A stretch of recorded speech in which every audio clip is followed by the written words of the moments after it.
नमस्कार, मैं हूं दीपाली राणा। आप देख रहे हैं कमोडिटी 360 डिग्री। और जैक्सन होल से मिले संकेतों ने क्रूड और सोने चांदी कीमतों में तेजी ला दी है। दरअसल डॉलर को अगर आप देखेंगे तो 104 के पार अभी बना हुआ है। M6 पर बेस मेटल्स फ्लैट ट्रेड कर रहे हैं। वहीं NCDX पर मसालों में आई तेजी अब ठंडी पड़ती हुई दिख रही है। ऐसे में स्ट्रैटेजी बनाने में हम फोकस करेंगे और हमारा साथ देंगे आज SMC ग्लोबल सिक्योरिटीज के AVP वन्ना भारती, एंजल वन के AVP प्रथमेश माल्या, गंगानगर कमोडिटी के AVP अमित खरे और chartandtrade.com के फाउंडर विकास बगरिया।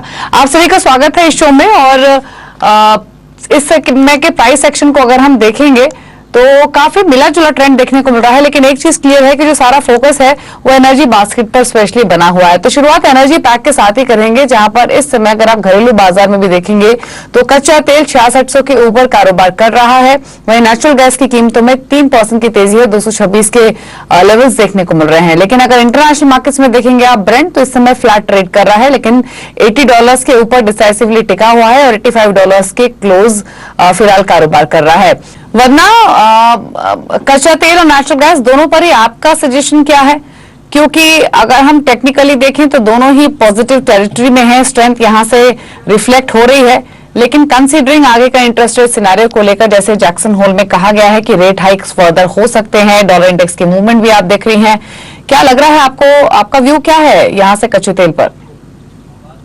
जी दीपाली, अगर क्रूड की बात की जाए तो ये बेहतर दिख रहा है as compare to natural gas. और रीजन भी है यहाँ पे बहुत ज्यादा, यहाँ पे नहीं कह सकते कि सप्लाई साइड स्मूथ है। दूसरी चीज ये है कि चाइना का लगातार जो पिछला 10 दिन था वो काफी एफर्ट यहाँ पे चाइना डाल रहा है एक रिवाइवल के लिए, लेकिन अभी इम्पैक्ट बहुत ज्यादा देखने को नहीं मिल रहा है। लेकिन लग रहा है कि फोर्थ क्वार्टर जो होगा वहां थोड़ी सी जो इंप्रूवमेंट है वो चाइना से अगर देखने को मिलती है तो एक ये टर्निंग पॉइंट हो सकता है कमोडिटीज के लिए, जो कि अभी मिसिंग है। लेकिन अगर डॉलर इंडेक्स की बात की जाए वहां पे एक पॉज दिख रहा है और यील्ड में यहाँ पे थोड़ी सी यहाँ पे वहां भी एक पॉज देखने को मिल रहा है। इसका फायदा यहाँ पे नेचुरल गैस हो या क्रूड ऑयल हो वहां पे थोड़ा सा मिलता हुआ दिख रहा है। मेरे ख्याल से क्रूड ऑयल में 6600 के करीब अगर सितंबर कॉन्ट्रैक्ट को बाय करते हैं तो यहाँ पे एक बार हो सकता है कि 6670 तक का जो मूव है वो आता हुआ दिखे। स्टॉप लॉस यहाँ पे लगाना होगा 6570 का। नेचुरल गैस से मुझे लग रहा है कि सितंबर कॉन्ट्रैक्ट में यहाँ पे वॉल्यूम अच्छा खासा शिफ्ट हुआ है। इस कमोडिटी में दो ट्रिगर्स काफी इंपॉर्टेंट है। एक तो है कि आने वाला 15 दिन है वो थोड़ा सा गर्म होगा, तो कूलिंग डिमांड की यहाँ पे बात आ रही है। लेकिन अगर यहाँ पे स्टॉर्म अगर हिट करता है तो फिर वो डिमांड को यहाँ पे कम कर सकता है। मुझे लग रहा है कि 226 के करीब यहाँ पे बाइंग करनी चाहिए। पहला टारगेट 234 का होगा, इसके लिए स्ट्रिक्ट स्टॉप लॉस लगाना होगा 222 का। और धीरे धीरे प्राइसेस मुझे लग रहा है कि एक हॉरिजॉन्टल जोन नहीं है, लेकिन ऊपर की तरफ 239 तक आ सकता है। वरना आप कैसे रीड करती हैं गोल्ड प्राइसेस को यहाँ से? क्या आपको लगता है कि अब शायद अपने कंसोलिडेशन को पूरा करके ये तेजी की तरफ बढ़ेगा, या कोई और सजेशन है आपका? दीपाली, मुझे लग रहा है कि बहुत ही स्लिम स्प्रेड में ये कमोडिटी ट्रेड हो रही है। यहाँ पे बहुत मेजर ट्रिगर्स जो है वो मिसिंग है यहाँ पे। और ज्यादातर जो ये पूरा हफ्ता है यहाँ पे मेजर इकोनॉमिक रिलीजेस है जिसका इम्पैक्ट इस पे आएगा। तो छोटे प्राइस लेवल के लिए यहाँ पे टारगेट के लिए मैं ट्रेड करने की सलाह दूंगी। मुझे लग रहा है कि अगर बाइंग करनी भी है, क्योंकि यहाँ पे डॉलर इंडेक्स में पॉज आ रहा है, तो 58,725 के करीब बाइंग करनी चाहिए। यहाँ पे छोटा सा टारगेट रखना होगा 58,850 का। स्टॉप लॉस लगाना होगा 58,675 का। और टेक्निकली मेरी एक राय रहेगी कि जब तक यहाँ पे क्लोजिंग 58,900 से ऊपर नहीं होती इस कमोडिटी में, मेजर अपसाइड मुझे नहीं लग रहा है कि यहाँ पे देखने के लिए मिलेगा।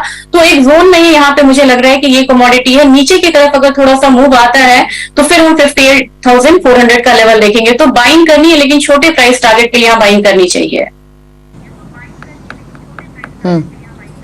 वरना आपको कैसा लग रहा है बेस मेटल्स यहाँ से ऐसे रहेंगे क्या रेंज में, जो रेंज हमने नियर टर्म में देखी है? बिल्कुल दीपाली, जो एफर्ट डाला जा रहा है चाइना की तरफ से उसका बहुत ज्यादा इम्पैक्ट नहीं आ रहा है। 3 महीने में उन्होंने 2 बार रेट करा है। काफी स्टिमुलस और मनी का इंजेक्शन की उन्होंने यहाँ पे कोशिश करी है। बहुत ज्यादा मूव यहाँ पे आया नहीं है। मेरे ख्याल से 2 कमोडिटी यहाँ पे इंपॉर्टेंट लग रही है मुझे। एक तो कॉपर, मुझे भी लग रहा है कि यहाँ पे एक बार 735 से ऊपर ट्रेड होता है तो प्राइसेस एक बार 742 तक जा सकते हैं, तो बाय कर सकते हैं। यहाँ पे स्टॉप लॉस लगाना होगा 732.5 का। दूसरी कमोडिटी यहाँ पे जिंक है, बहुत ही मेजर सपोर्ट 200 का है यहाँ पे MCX में, अगर जिंक की बात करूं तो एक यहाँ पे रिकवरी मुझे इस कमोडिटी में लग रही है, हालांकि बहुत स्ट्रॉन्ग कमोडिटी अभी यहाँ नहीं रह गई है। तो 215.50 के करीब यहाँ पे बाइंग रिकमेंडेशन रहेगी, टारगेट होगा 217.50 का, स्टॉप लॉस लगाना होगा 214.50 का, और मुझे लग रहा है कि एक मॉडरेट बाइंग जो है वो जिंक में आ सकती है यहाँ पे।